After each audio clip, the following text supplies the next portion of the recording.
com o Senhor. Isso é importante. E hoje eu quero falar sobre estarmos posicionados no reino de Deus. Abra sua Bíblia em João capítulo 14.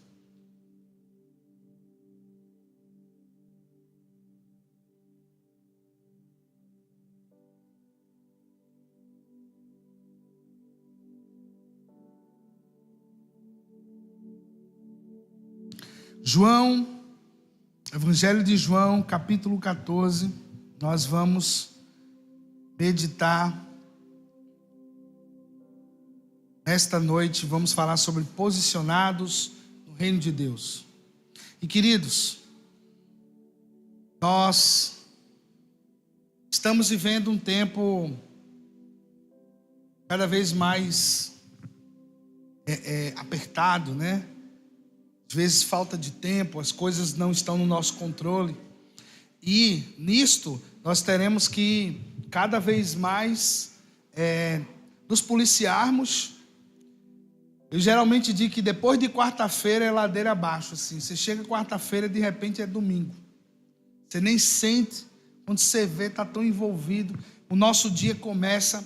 E eu acho que nós podemos viver um pouco melhor a nossa vida.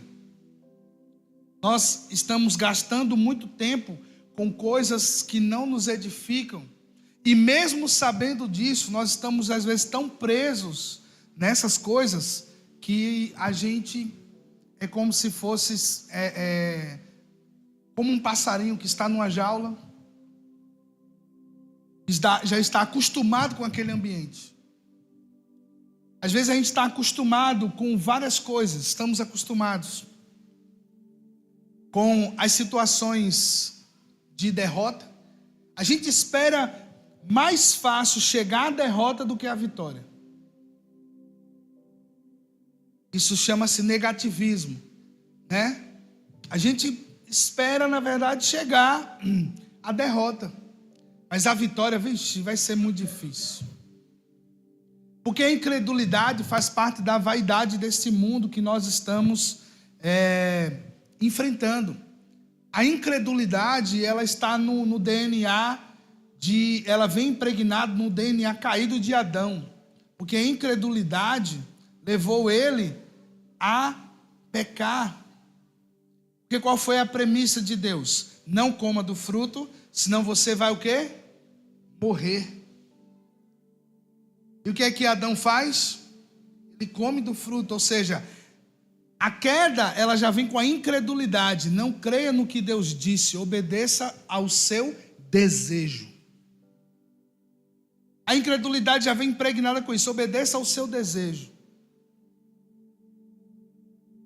E muitas vezes, obstinados no desejo, nós caminhamos em incredulidade ou nós desagradamos a Deus. Porque nós vivemos em muitos extremos, né? O famoso não é 8 nem 80. Então, ou você crê demais, ou você crê de menos, não crê nada. É totalmente pessimista. Ou você é totalmente otimista. Não, vai dar tudo certo, o Senhor vai fazer, e tal, e tal, e tal. Agora, aquele que tem fé, ele não é nem pessimista, nem otimista. Ele é alguém equilibrado, porque ele entende que não é ele que faz.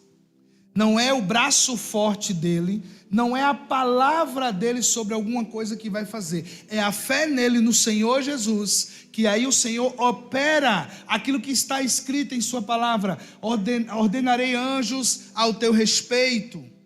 Vou colocar anjos para guardar a sua casa. Então, aquele que está em fé, ele declara a palavra, ele diz: Senhor, estou confiando em ti, vai à minha frente, Pai. Faz o que eu não posso fazer. Agora, o que está muito otimista, ele tenta fazer pela força do braço. Ele tenta dar uma ajudazinha a Deus. O que é pessimista, ele já não confia em Deus, já não confia em ninguém e quer fazer também do jeito dele. Essas duas fases podem gerar acomodações. Eu estou tão acomodado em fazer do meu jeito, e o outro eu estou tão acomodado em não fazer nada. Então nós podemos viver esses extremos ou podemos viver equilibrados. Eu já preguei uma mensagem sobre isso aqui, que foi estar animado ou motivado. Não é uma mensagem minha, é de um pastor que eu conheço, Anderson Bonfim, que ele fala sobre animados versus motivado. O motivado, ele é movido por uma circunstância. E são palavras interessantes. Nós preferimos ouvir motivados do que animados. Achamos que o animado é alguém só que está pulando. Mas a palavra animado, ela vem de alguém que tem um sopro de vida dentro dela. O que a move não é a circunstância externa. O que move essa pessoa é a convicção que ela tem no Senhor. Por isso que na palavra do Senhor nós vamos encontrar homens e mulheres de Deus que estavam animados. As circunstâncias não paravam essas pessoas. Agora, quando ela é motivada por algo externo. Se não tiver um problema, se não tiver uma dívida, essa pessoa não consegue viver. Porque ela acredita que a motivação de vida dela são os filhos. Ela acredita que a motivação dela é o emprego. Ela acredita que a motivação é o casamento. Quando nós conhecemos a Jesus, nós entendemos que o nosso motivo de vida é agradar a Deus. Agradar o Senhor e glorificar o seu nome. E caminhamos nessa jornada de edificação. Quando somos roubados dessas questões, quando tiramos o Senhor da onde Ele deve estar em nossa vida e colocamos coisas ou outras pessoas, nós ficamos entre altos e baixos. Então, quando temos um sopro de vida em nós, caminhamos para o alvo. Temos plena certeza de que Deus nos chamou, temos plena certeza do que Deus falou ao nosso respeito. Quando nós começamos esse trabalho desta igreja, a gente fez a inauguração da igreja, no hotel tinha umas 100 pessoas. Foi numa quinta-feira. No domingo tinha 10, que era a igreja real. Entende? A igreja real, a igreja Batista Ágape em Natal, era aqueles 10 irmãos. Os 90 que foram eram amigos, familiares, pessoas que foram para prestigiar o início daquela igreja. A gente estava numa sala para 100 pessoas, no domingo a gente estava numa sala para 40, que só tinha 10. E as crianças ficavam na mesma sala que a gente, porque era tão poucas pessoas que dava para as crianças ficar, e eu falando bem alto, e as crianças na dela lá pintando, desenhando. E foi assim que a gente começou. E muitas vezes você olha para esse começo, às vezes seu recomeço é com pouca coisa. Tem um irmão que agora foi lá comprar um ar-condicionado ou um carro novo, e você está precisando de um fogão. Só que alguém que está animado por dentro, ele não se contamina com as palavras do diabo, dizer, mas rapaz, como é que pode? O irmão ali está tão bem, você tão mal. Você diz, não, eu não estou mal, eu estou no recomeço que Deus me colocou. Essa é a diferença, como respondemos às astutas ciladas de Satanás. Estão entendendo? Porque eu não posso ter inveja do meu irmão se ele já subiu os degraus da vida dele, fez por onde Deus está abençoando. Eu tenho que celebrar o que Deus está fazendo na vida do outro. Para você ter ideia, eu falo muito sobre celebre o que Deus está fazendo. Eu e Jadiel estávamos carregando a metralha que foi para colocar aqui, e naquele dia era só eu e ele, e Deus enviou um anjo, porque se fosse eu e Jadiel, a gente estava ferrado mesmo. 2 gordinhos, pegando aquela metralha, 2 fofinhos, né, meu filho? A gente lá vinha um morador de rua. Eu disse, quer ver, Jadiel? E se a gente oferecer um trabalho, um caba desse não quer? Aí o cara chegou e disse, vocês querem ajuda? Eu disse, eita, glória a Deus, queimei minha língua. Aí eu fiquei, rapaz, não, a gente vai botando aquele, não, rapaz, eu ajudo. Eu disse, pronto, fazer o seguinte, você vai fazer o dinheiro que você não faria hoje. Eu vou lhe dar R$40, você vai ajudar a gente aqui a encher os carros, levar e voltar 2 vezes. Tá certo. Rapaz, o homem disposto, viu? Acho que o problema da gente é porque a gente come bem. O caba lá não come direito. Olha, e foi pá até umas horas. Foi subindo. O caba encheu o carro rapidinho. A gente trouxe, descarregou. Mas foi interessante, o que é que eu quero dizer com isso? É que enquanto ele estava lá ajudando a gente, aí chegou um cara e disse, eita, coisa boa, queria estar nessa oi aí, viu? Coisa boa. O cabo olhou para mim e já disse, olha, não é querendo dizer nada, mas tá vendo o rapaz aí, o maguinho, ó, tá rapidinho aí, rapaz. Ele disse, acabou de perder a oia dele já. Tá falando errado. Começou a dizer que a gente estava gordo e que não ia ser rápido. Mas o interessante é que ele não celebrou o colega de rua que estava ganhando o dinheiro dele ali, trabalhando.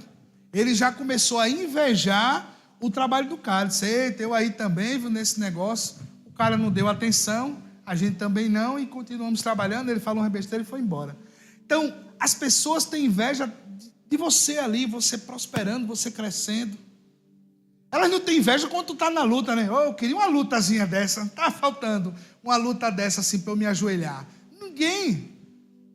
Mas também quero trazer uma chave para mim e para você, para que você não viva cercado pelas serpentes do diabo. Tem pessoas que são movidas até sobre essa questão da inveja. É tanto que os pastores coach gostam de falar muito disso. Você não diga nada para ninguém que você está fazendo, se não tem olho gordo. Oxe, que olho gordo, meu? Eu estou em Cristo. Quem está em Cristo não tem olho gordo não, meu filho. Quem está em Cristo tem Jesus. Ele é servo do Deus Altíssimo. Quem tem olho gordo é quem não tem Cristo. Eu vou ter que botar agora sal. Daqui a pouco esses pastores vão dizer, você tem que fazer. Tem igreja que fala, né, o banho de sal, o vale do sal. Porque, pelo amor de Deus, eu não preciso do sal humano. Eu tenho o que não se compra e nem se vende. O amor de Jesus pela minha vida, a sua graça, a sua proteção, o seu favor sobre mim.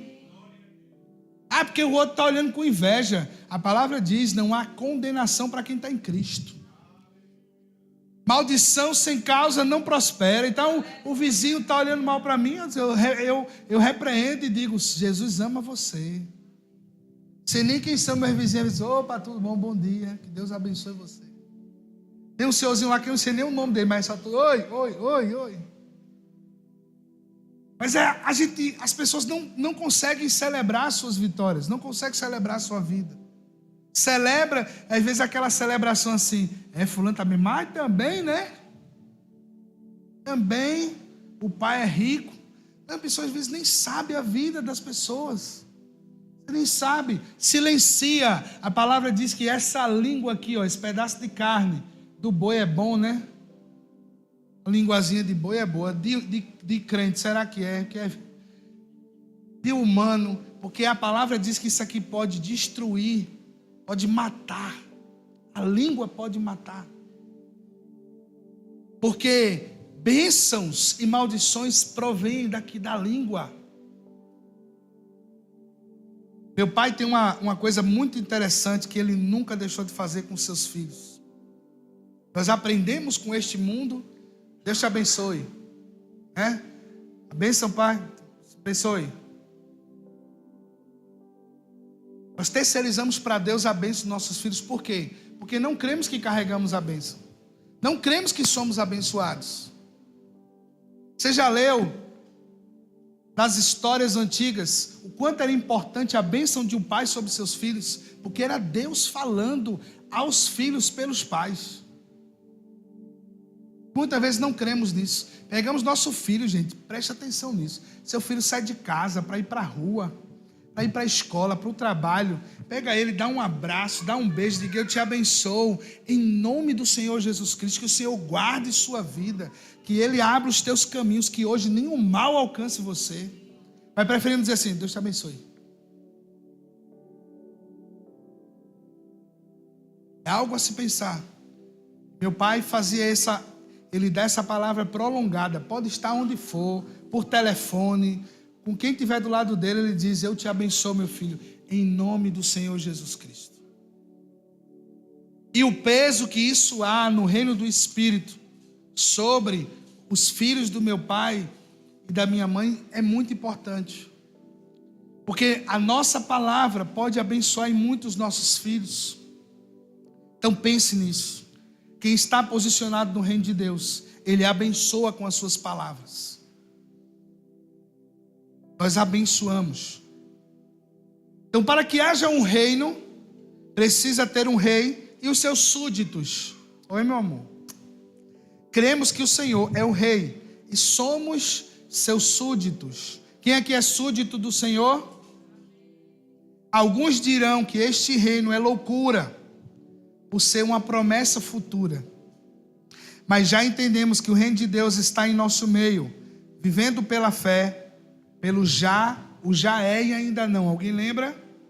Primeira palavra que eu estou todos esses domingos ministrando, primeira palavra que eu falei sobre o reino de Deus, o já é e ainda não.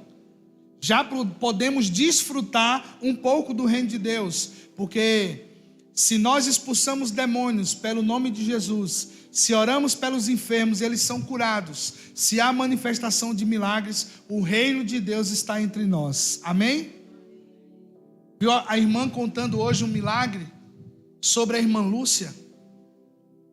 A irmã Lúcia está num processo de restauração de um câncer. A mulher tem uma fé firme no Senhor de que ela vai ser curada. Nós embarcamos na mesma fé, declaramos, oramos, estamos juntos, estamos ali profetizando, estamos juntos. Quando ela está na UTI, começa a sair uma secreção e o médico diz: meu Deus, e agora? Ninguém sabe onde está. O médico não queria dizer, mas ele diz assim: eu não sei o que é que tem aí. Aí ela volta para a UTI, passa por vários exames e não é nada. Como é que pode? Descobre que é uma inflamação. Não é proveniente de um aumento de câncer em outras partes. Que a ideia era essa. Mas quando vai para a tomografia, passa pela ressonância e não encontra. Então, nós estávamos na ceia, acho no mês passado, e falamos sobre discernir o corpo de Cristo, que é quando nós nos importamos com os necessitados, e essa irmã ainda não estava na UTI. Ela não tinha nem ido para o hospital. Oi, amor. Ela não foi, ela foi para fazer um processo de rotina e lá descobriu as taxas muito baixas e internaram ela. Mas naquele domingo que estávamos ceando, o Senhor disse: discirna o corpo com a irmã Lúcia hoje. Levantem uma oferta para ela. E nós levantamos essa oferta, nós plantamos na vida daquela mulher.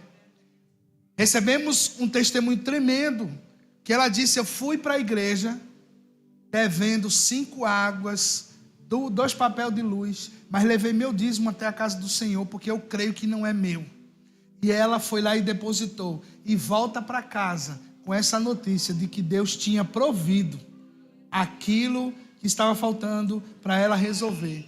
E ela disse para a irmã Leni que ela pagou aquelas contas e ainda sobrou um dinheirinho. Deus se move de uma forma que você não entende. O reino de Deus é isso. Não é compreensível aos homens. Então esse já é e ainda não. Podemos desfrutar hoje, mas um dia nós vamos desfrutar em total plenitude do reino de Deus. Então nós precisamos persistir na verdade, nesta verdade. Pois o mundo virá com as suas mentiras para desvirtuar o entendimento do homem sobre o reino de Deus. Então o reino de Deus, ele é uma promessa. Sabemos que esse reino é uma promessa de um grande dia que a igreja do Senhor viverá. Você está com a sua Bíblia aberta aí em João capítulo 14. A partir do versículo 1. Não se turbe o vosso... Crede em Deus e crede também em mim. Na casa de meu pai há muitas moradas. Se assim não fora, eu vou-lo teria dito, pois vou preparar-vos lugar. E quando eu for e vos preparar lugar, voltarei e vos receberei para mim mesmo, para que onde eu estou, estejais vós também. Amém? Então nós temos uma promessa, um reino que não é terreno, é o reino dos céus. Esse reino dos céus, ele virá para a terra. e um dia desfrutaremos desse reino. Ele é uma promessa. Quais são as promessas que nós temos sobre o reino de Deus? Nem com olhos se viu, nem com ouvido se ouviu, nem jamais penetrou no coração do homem o quê? Vamos, crente, o que Deus tem preparado para aqueles que nele esperam. Não se viu. Para aqueles que o amam, o Senhor preparou algo insondável aos olhos dos homens. Quando nós vamos ler as promessas do reino de Deus, não haverá choro, não haverá dor. João, no capítulo 21, diz que o mar já não existe, ou seja, o medo não existe mais sobre a terra, porque o Senhor está no nosso meio. 1 Coríntios, capítulo 15, fala que quando o Senhor vier, quando nos encontrarmos com Jesus, nós teremos o nosso corpo glorificado. No abrir e fechar de olhos, no arrebatamento, o nosso corpo será glorificado. Então, o que era corruptível, essa carne humana, vai ser revestido de incorruptibilidade.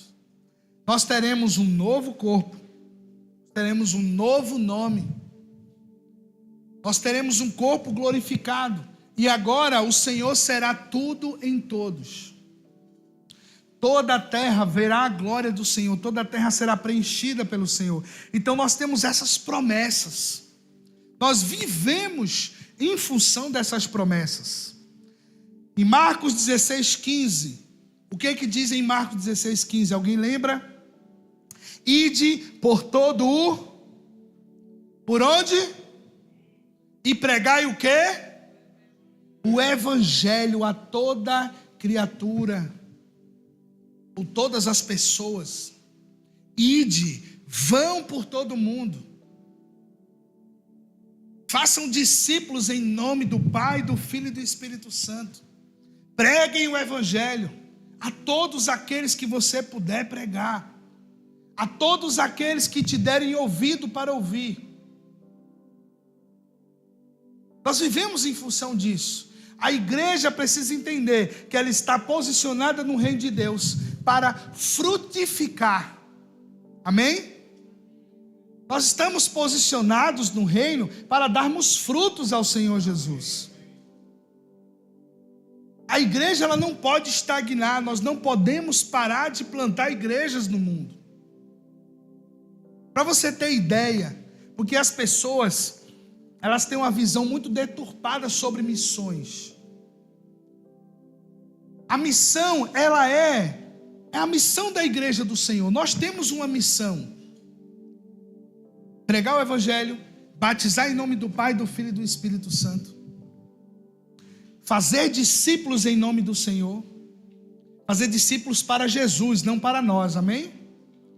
Porque nós nos perdemos tanto na teologia que teve um tempo que era muito discípulo meu, os meus discípulos, meus 12, meus 13, 14, 20, sei lá, S10, G12, MDA, D20, é tudo a mesma coisa, Hilux.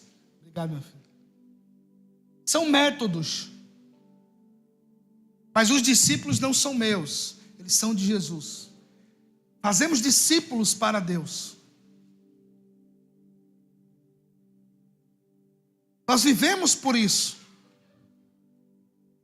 Em Marcos capítulo 9, abre aí por favor. Marcos capítulo 9. A partir do versículo 37.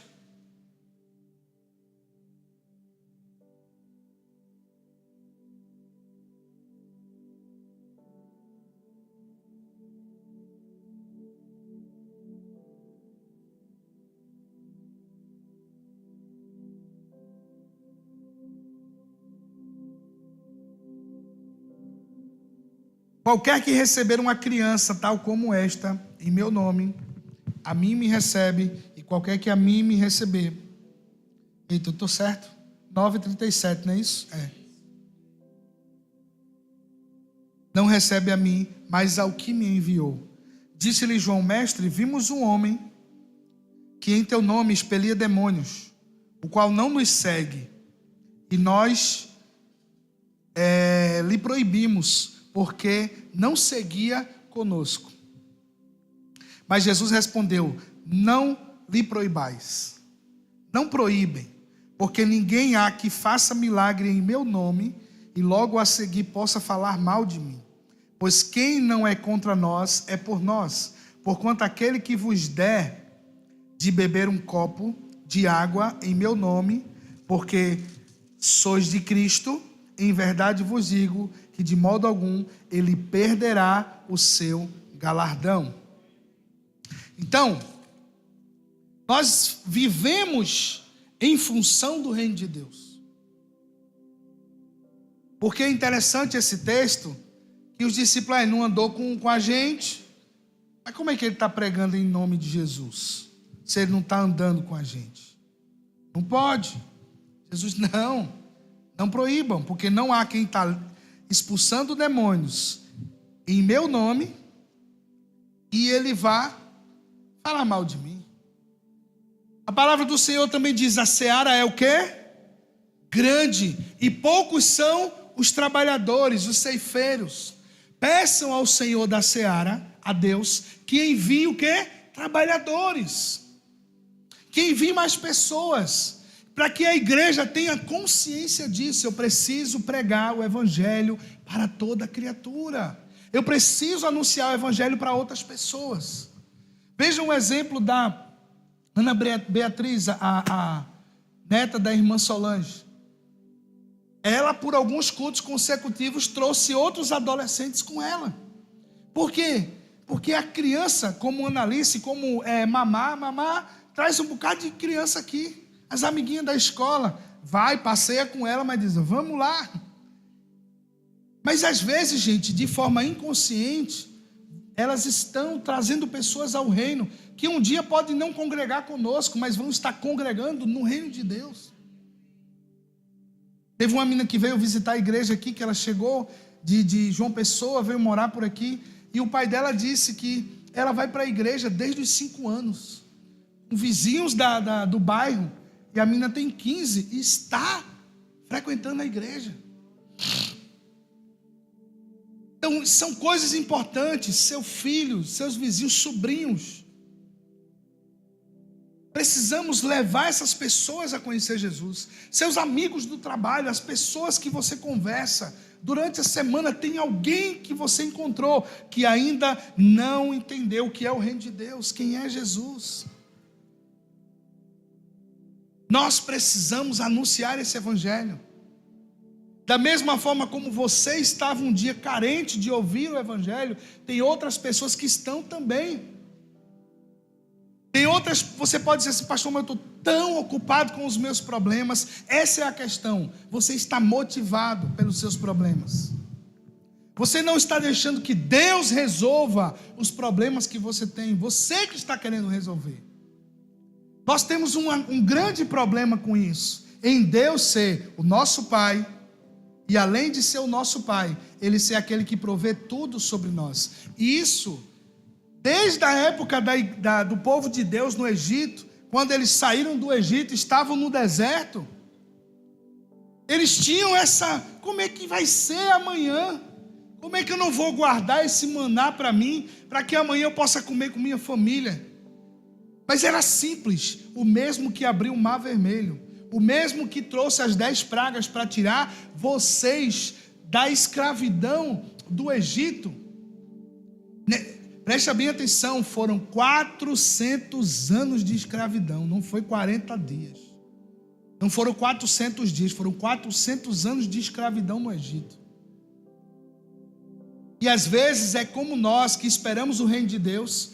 Quando é que vai acontecer? Seja sincero. Será que você não pensa assim: mas quando é que vai acontecer esse arrebatamento? Quando é que vai acontecer essa vinda de Jesus? Mas por que nós estamos querendo o arrebatamento? Por quê?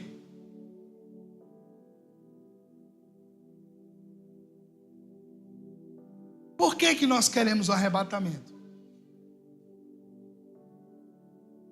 Hein? Mas por que você quer sair logo daqui?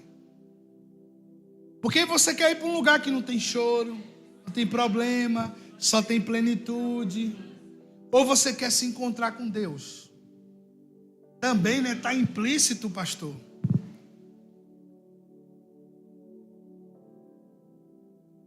E aí? Nós estamos mais interessados no céu ou estamos mais interessados em se encontrar com o nosso Criador? Nós estamos mais interessados em sair dos nossos problemas ou estamos interessados em encontrar aquele que é a razão da nossa existência? O ar que respiramos. Muitas vezes nós estamos interessados, Deus, me tira desse problema, dessa situação, eu não aguento mais, me leve daqui. Mas, repito o que o Bill Johnson falou,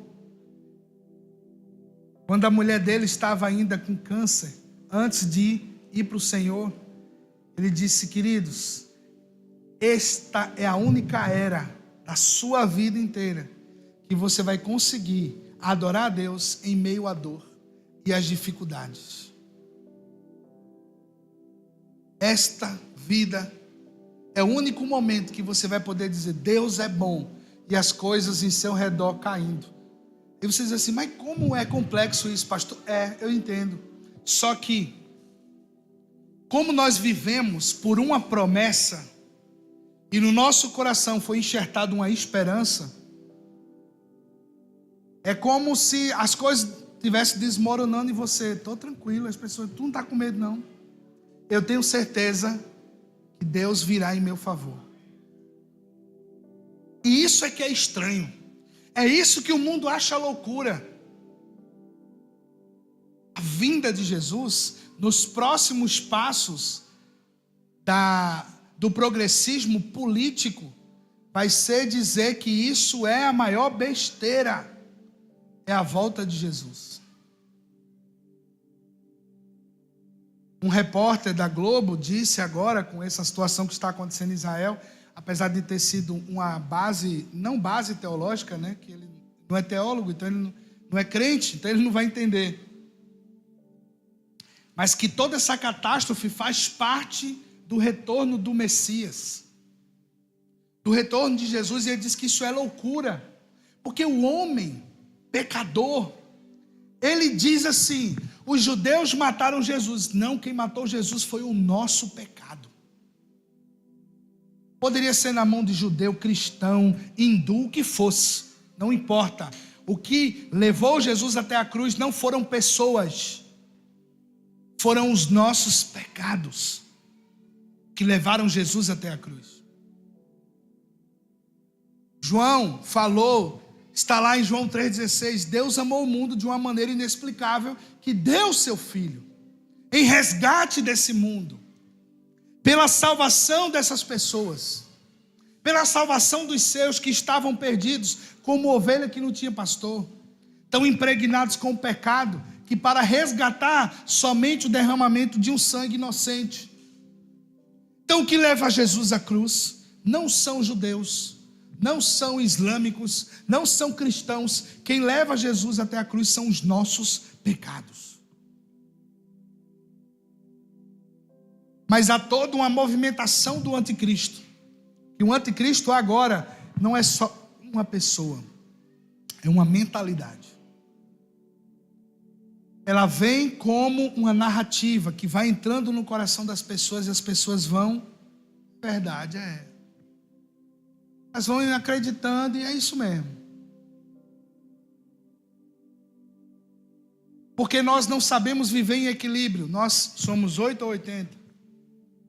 Ou o cara vai para a igreja e faz tudo, ele é o servo de tudo. Por quê? Porque ele acredita que fazendo tudo, ele está contabilizando no céu algo para ele.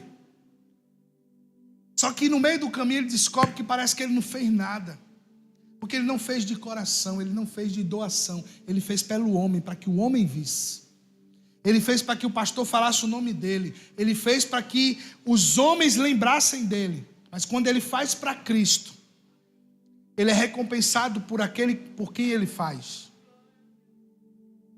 Então esse é o grande problema destas gerações, que nós estamos fazendo muitas vezes pelos homens e não por Deus, e as pessoas entram em colapso, não vão mais para a igreja. Por quê? Porque ela teve problema com o homem, ela teve problema com o pastor, ela teve problema com o líder. E muitas pessoas têm vivido abusos espirituais de lideranças. Eu já passei por situações como essa, mas eu pegava meu beco e ia me embora. Eu não estou ligado pelo homem. Se fosse pelos escândalos dos homens, eu já teria desistido da igreja há muito tempo. Mas não foram os homens que me compraram com preço de sangue. Não foram os homens que compraram a minha vida, foi Jesus. Eu fui comprado por Jesus.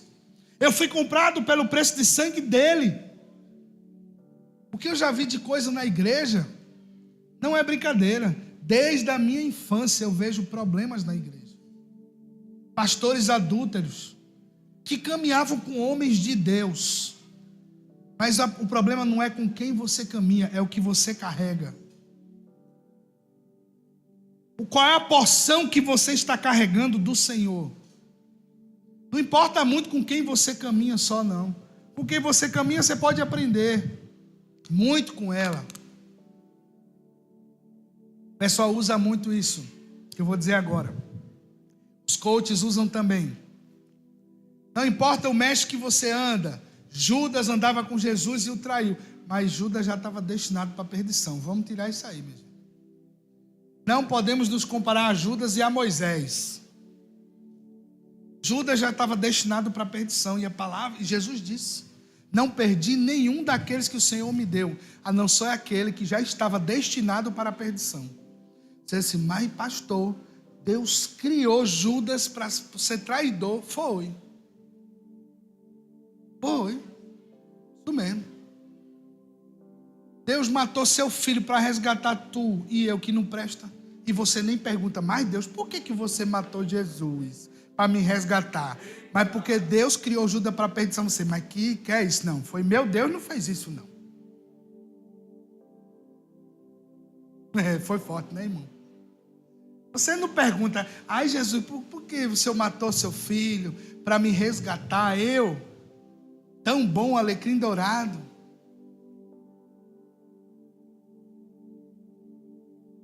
Nós cantamos uma música, né? Aquela música, A Ele a Glória, tem profundas riquezas, o saber e conhecer de Deus. Quão insondáveis, ou seja, insondáveis, são seus juízos e seus caminhos. Acabou-se. Você fica querendo entender Deus como humano. Como humano, você não vai entender Deus. Porque a primeira coisa, como assim dando que se vai receber? Como assim que plantando que perde e ganha? O reino de Deus não é compreendido de forma humana. A palavra do Senhor já diz que de forma espiritual é que se entende as coisas espirituais, não é de forma carnal.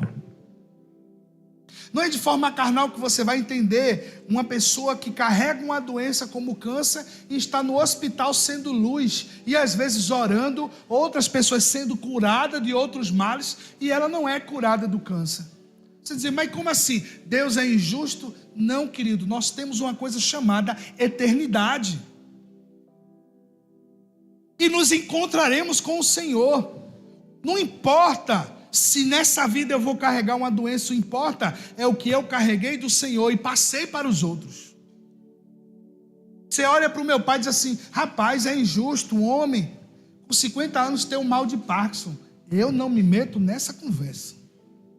Não vou dizer para Deus o que é justo e o que é injusto. Para mim o mais importante é que meu pai dorme e amanhece louvando a Deus e sendo bênção na vida de quem passa perto dele. O homem que estava na prostituição, perdido nos caminhos de Satanás, na Umbanda, nas bandas de não sei quantas. A família toda tinha um terreiro no sítio onde a gente morava. E hoje, todo aquele lugar foi transformado. As pessoas foram salvas. E eu vou me meter nessa conversa e dizer que Deus é injusto? Oxe, não é comigo não. Se acontecer comigo, louvado seja o nome do Senhor. Querido, eu não estou nem aí para isso. A minha importância é que eu durma e acorde louvando o meu Deus, crendo nas suas promessas. E aqueles que passam por nós precisam ouvir a verdade sobre Jesus. Porque a questão não é sobre esta era presente. Nesta era presente, nós passaremos dificuldades, tribulações, doenças, morte, dores e etc. Mas existe algo reservado para mim e para você. Agora você já desfruta disso. Você desfruta das bênçãos de Deus. Você ora e vê a resposta. Você clama e Deus tem te respondido. Deus tem vindo em teu socorro. Deus tem acudido a tua família. Mas você pode hoje não desfrutar do que você quer, mas chegará um dia que você vai desfrutar além do que você imagina. Creia nessa promessa. Por quê? Porque este mundo vai vir com coisas piores contra nós. Romanos 14, versículos 1 e 2, diz assim: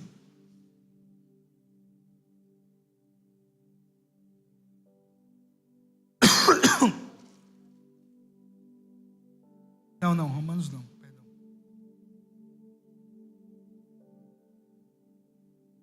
Não.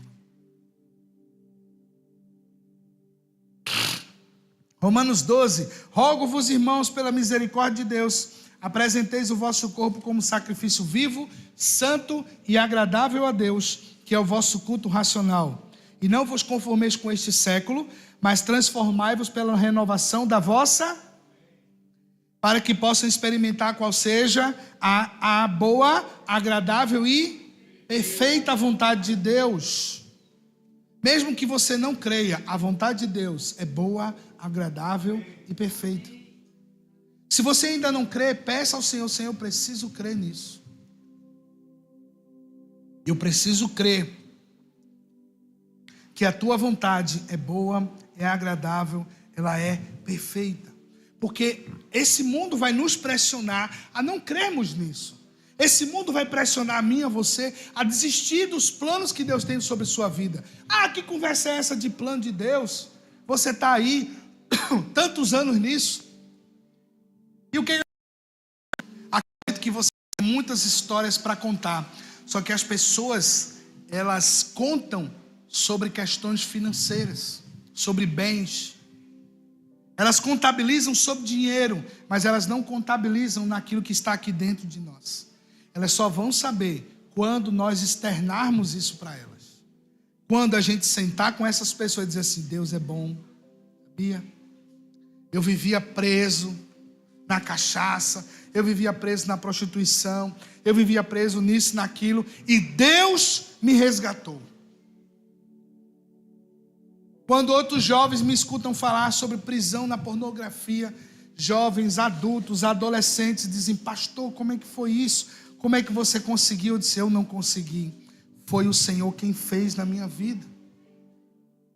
Quando nós externamos o que nós enfrentamos, as pessoas vão saber o que Deus está fazendo em nós. As pessoas vão saber o que está acontecendo. Então, nós precisamos manter a nossa fé firme nisso. Não seja contaminado por esse mundo. Não seja contaminado com o que esse mundo está dizendo, porque esse mundo jaz no maligno. Então, nós entendemos aqui que, posicionados no reino de Deus, entendemos que o reino de Deus é uma promessa. Nós vivemos em função dessa promessa, mas precisamos estar posicionados no tempo do fim sobre esta promessa. Abra sua Bíblia em Mateus capítulo 24.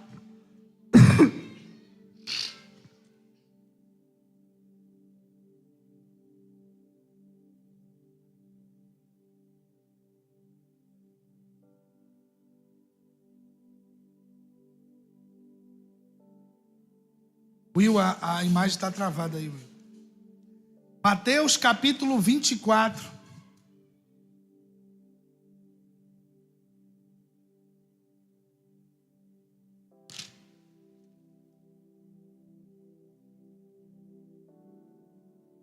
Versículo 3, a partir do versículo 3. No Monte das Oliveiras, achava-se Jesus assentado, quando se aproximaram dele os discípulos em particular, e lhe pediram: dize-nos quando sucederão essas coisas, e que sinal haverá da tua vinda e da consumação dos séculos.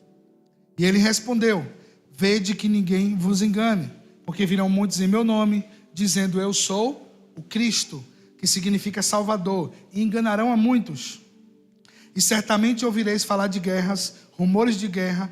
Vede, não vos assusteis, porque é necessário assim acontecer, mas ainda não é o fim. Porque se levantará nação contra nação, reino contra reino, haverá fomes, terremotos em vários lugares, porém tudo isso é o princípio das dores. Então sereis atribulados e vos matarão, sereis odiados de todas as nações por causa do meu nome.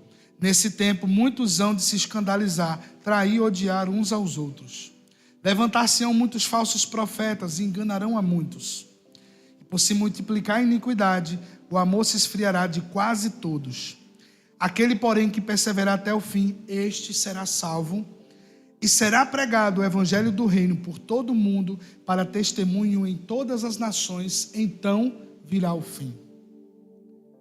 Então, precisamos estar posicionados nesse tempo do fim, porque as coisas nos comprimem para desistirmos de crer nisso. Jesus parece demorado. Vocês ainda estão nessa onda de Jesus? Vocês ainda estão nessa de esperar em Jesus? Às vezes nós nos perguntamos, quando que virá? Falamos sobre isso. Nós perguntamos quando, porque queremos que findem as nossas dores, não que o evangelho seja pregado. Nós queremos que nossas dores se acabem, mas não estamos trabalhando nesse ponto. E será pregado o evangelho do reino, para testemunho de todas as nações, e então virá o fim. Jesus estava dizendo aos seus discípulos e ensinando que o tempo até o fim, a consumação do século, a consumação de tudo para vermos o reino de Deus, teria vários acontecimentos. O crente geralmente, quando ouve falar de guerra, um rumor de guerra, ele diz: ei, esteja preparado para a volta. A questão não é estar preparado, porque a volta não vem para pessoas que estão preparadas. Ela é sinal, os tempos, mas ela vem para quem crê que ele virá. Porque a palavra do Senhor diz, 1 Tessalonicenses 5, as pessoas ficavam perguntando: podemos conversar com os mortos, né? Como é que é o outro lado? Tinha uma dúvida das pessoas disso. Como é que é o outro lado lá? Seja sincero, você já se perguntou sobre isso? Quem nunca se perguntou é mais estranho do que eu. Como é que é lá no outro lado, né? Quando chega lá, a pessoa descobre tudo. E aí, parece mais fácil se viesse alguém lá do além para nos ensinar, né? Mas sempre Deus teve essa premissa: não vai subir ninguém para falar com ninguém. Eles têm a palavra de Deus, que ouçam, que creiam na palavra de Deus.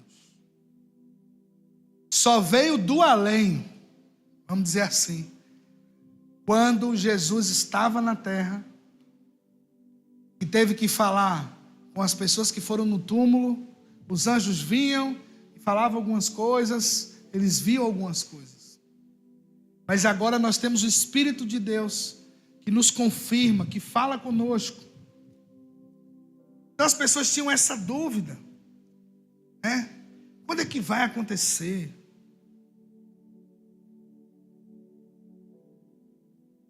Aqui em 1 Tessalonicenses 5, a partir do versículo 1, diz: irmãos, relativamente aos tempos e às épocas, não há necessidade que eu vos escreva. O apóstolo Paulo falando aos irmãos tessalônicos: pois vós mesmos estáis inteirados com precisão de que o dia do Senhor vem como ladrão à noite. Ou seja, o que é que ele está dizendo? Surpresa, ninguém sabe. Ele diz: vocês já estão carecas de saber. Vocês já passaram do tempo e todos já sabem. o dia do Senhor virá, um momento que vocês não esperam. E sempre ficamos naquela, eu estou preparado para o arrebatamento? Te apruma, né? Te apruma, crente, para o arrebatamento, senão tu fica.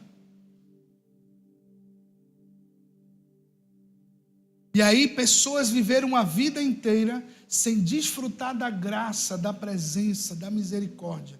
Viveram no medo de Jesus voltar e eles ficarem. Mas não é assim que é pregado nas Escrituras. Está aqui, só porque a gente tem preguiça de ler. Versículo 3: quando andarem dizendo paz e segurança, eis que lhes sobrevirá repentina destruição, como vem as dores de parto, aqui está para dar luz, e de nenhum modo escaparão. Não tem mais como escapar. A questão não é estar preparado. O crente, ele vai sendo aperfeiçoado com o tempo. O que nós precisamos? É dizer, aproxime-se de Jesus. Esteja perto da palavra de Deus. Ela vai mudar você. Ela vai transformar você. Não é colocar os crentes num campo de concentração e dizer assim, faça isso, faça aquilo e você vai alcançar. Ele vai fazer por medo, ele não vai fazer por graça. Ele não vai fazer de forma voluntária, ele vai fazer porque ele está com medo de ir para o inferno. Ele ainda não encontrou a paz em Jesus. Versículo 4, Paulo diz, mas vós, irmãos, não estáis em trevas, para que esse dia, como ladrão, vos apanhe de surpresa. Porquanto vós todos sois filhos da luz e filhos do dia. Nós não somos da noite nem das trevas. Assim, pois, não durmamos como os demais. Pelo contrário, vigiemos e sejamos sóbrios. Ou seja, a palavra é vigilância e não preparo. Porque preparo é como se eu tivesse que fazer exercício para. Então por isso que tem gente que se sacrifica em jejuns e em orações, mas ela não está conectada com o Senhor. Ela está fazendo por um objetivo só: alcançar tal bênção, alcançar isso e aquilo. E ela vive assim. Eu falei semana passada sobre pessoas que demonstram que oram. Pessoas que demonstram que oram, que buscam a Deus, que sobe monte, que faz isso e aquilo, ela tem isso como vanglória para ela. Um pastor que vai estar aqui, o pastor Jeová, ele disse que quando teve num ministério que tinha um pastor que era assim, que se achava o Samuel, até hoje ele se acha o grande profeta. E ele ministrando louvor na igreja, ele disse, irmãos, não somos aqui do altar melhor que vocês, nós somos semelhantes. Vamos nos aproximar do Senhor e nos humilhar diante dele e tal. O pastor pegou o microfone e disse, só se for ele, porque eu sou servo de Deus, sou consagrado. Olha o medo do cara de se parecer com os outros. Aonde você viu isso em Jesus? Jesus não tinha isso. Estão entendendo? Quem quer demonstrar que ora, ele apresenta os joelhos calejados para as pessoas. Mas quem não quer demonstrar, ele exala pelo que ele carrega. Você chega perto e diz, meu Deus, o que é que essa pessoa carrega que mexeu aqui? Eu gosto daquela passagem dos discípulos em Emaús. Não queimava o nosso coração enquanto a gente conversava com ele. Eles nem sabiam que era Jesus. Vocês sabem por que eles não sabiam? Porque Jesus tinha voltado com o corpo glorificado. Então eles olhavam e... É tanto que os discípulos tiveram que tocar nas mãos de Jesus para saber, ver o furo. E vinha com outro corpo. E eles... O coração queimava, sabe aquela coisa que mexe com você, que é diferente? Nós precisamos ter experiências assim com o Senhor.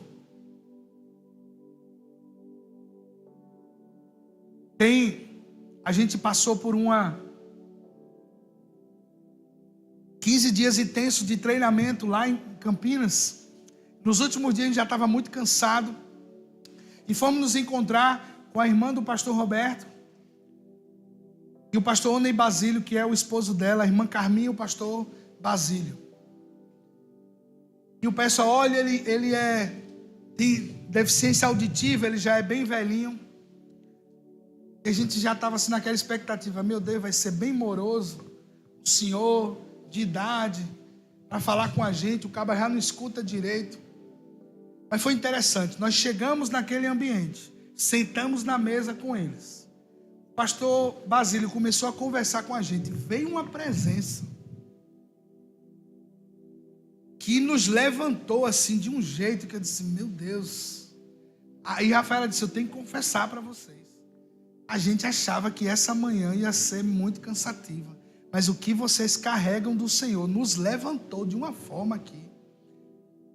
E aquele casal assim, eles são daqueles homens e mulheres que a palavra diz que o mundo não era digno.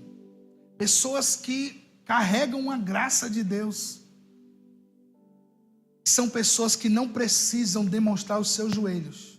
Não precisam estar dizendo o que faz. São pessoas que quando falam de Jesus, você diz, cara... Sabe quando você senta com um médico e você diz assim, esse médico tem experiência no que ele está falando. Passa firmeza. Sabe uma pessoa que você vê, essa pessoa tem experiência, tem vida, ela tem verdade no que está dizendo. São pessoas assim, que estão íntimas de Jesus. Elas carregam algo diferente. Elas não precisam procurar os primeiros lugares. Elas carregam tanto que as pessoas dizem, passe. As guerras não podem nos levar a perder o foco dessas promessas que nós temos, da esperança que nós temos em Jesus. Não perca o foco porque está tendo guerras em vários países. As coisas vão aumentar, mas a igreja de Jesus, ela precisa permanecer firme. Ela precisa continuar pregando o evangelho, porque é o evangelho que muda pessoas. Não são as guerras que mudam as pessoas, é o evangelho de Jesus que muda as pessoas. É o evangelho que ganhou você, que ganhou a mim. E nós precisamos lembrar que não podemos permitir que o nosso amor venha se esfriar. Porque aqui diz que nós lemos, o amor de quase todos se esfriará. Mas como assim? Às vezes nosso amor vai se esfriando. Nós temos tanta expectativa no homem, tanta expectativa que as pessoas podem fazer, e depois desse último pleito político, as pessoas perderam a esperança de um jeito assim. Não me deixe para lá. E agora, eu digo, agora é que a gente tem que se posicionar. Sabe por quê? Porque não é mais sobre uma promessa de, nós já estamos vendo injustiças sendo praticadas dia após dia. Não existe mais direito, é tudo do jeito que eles quiserem fazer. Agora que devemos estar posicionados. Agora que eu não sou alguém que se mistura. Nós não podemos estar em cima do muro entre Hamas, gente, como ficar em cima do muro entre um grupo terrorista e uma nação democraticamente? Não podemos estar em cima do muro com pessoas que cortam cabeça de criança e dizer assim, não, é porque é por todo o processo. Não tem mais não, gente. Ah, o cara veio, estuprou sua filha. Ah, não, mas o bichinho, ele é fruto do meio. Eu vejo um bocado de gente conjecturando, não, mas podia dizer, mas para tu, que tu tá aqui no Brasil, tranquilo. Queria que você estivesse lá para você dizer mais. Não tem mais nada, rapaz. Tem em cima do muro. E outra coisa, está escrito, orai pela paz em Jerusalém. Orai por Israel.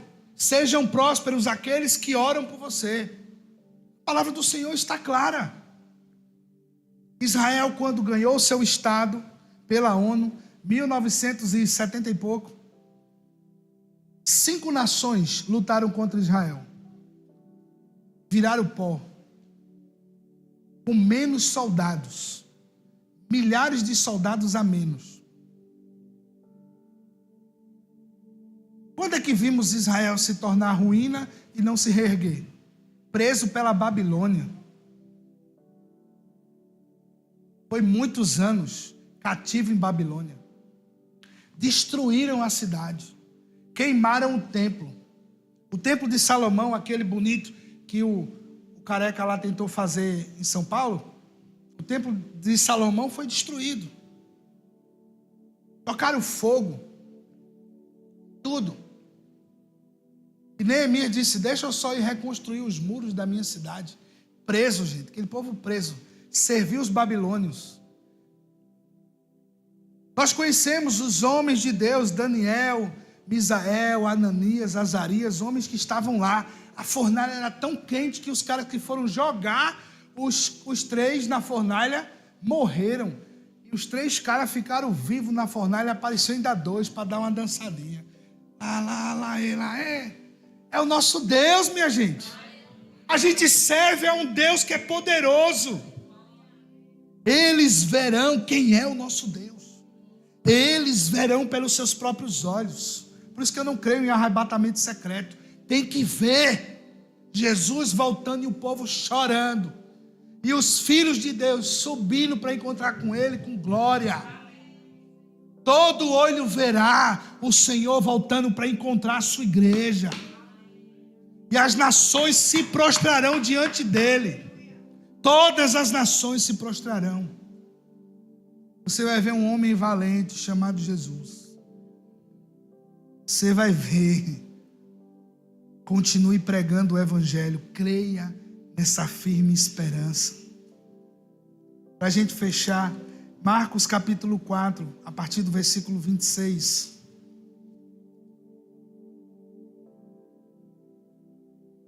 Marcos capítulo 4.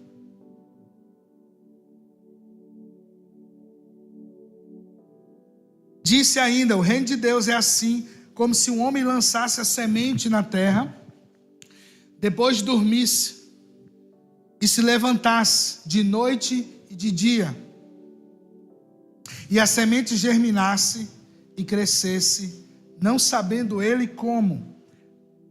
A terra por si mesmo frutifica, primeiro a erva, depois a espiga e por fim o grão cheio na espiga. E quando o fruto já está maduro, logo se lhe mete a foice, porque é chegada a ceifa. É hora de colher. Assim é o reino de Deus. Ele está esperando o momento que essas sementes fiquem maduras, para que venha a colheita, para que Ele venha e recolha o seu povo, para encontrar com a sua igreja. Então vai ter um tempo. Fique firme nisso, meu irmão. Fique firme, minha irmã, nas promessas de Jesus sobre você e sua casa. Ah, pastor, porque olha, eu olho e não creio. Eu olho e não acredito. Não importa se você crê, acredita, a promessa é de Deus. Então, confia. Não importa o que você está vendo, porque você olha com um olhar humano e diz assim: eu não consigo ver essa pessoa assim mudada, eu não consigo ver essa pessoa tomando um novo passo. Não, não é assim. Deus faz além do que pedimos, pensamos ou imaginamos. Deus faz. Você pode estar numa situação hoje que você diz assim: eu tenho tantas promessas de Deus sobre minha vida, mas ainda não chegou. Creia. Creia, não abra mão. Não abra mão da sua família, não abra mão dos seus filhos, não abra mão da promessa de um novo casamento, não abra mão. Porque os que esperam no Senhor têm renovado as suas forças. Os que esperam no Senhor têm renovado as suas forças. Eu quero orar para que as nossas forças sejam renovadas hoje. Curve sua cabeça e ore comigo. Senhor Jesus, estamos aqui, ó Deus, e te peço, Senhor, para que as nossas forças hoje sejam renovadas, Pai, porque muito grande é o levante do inimigo, mas maiores promessas e promessas superiores o Senhor já deu à sua igreja, o Senhor já deu para o seu povo, ó Deus. Eu quero estar confiante nisso todos os dias da minha vida, Senhor.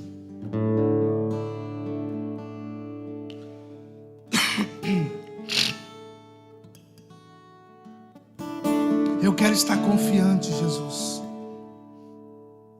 Eu quero estar confiante nisso, ó Deus.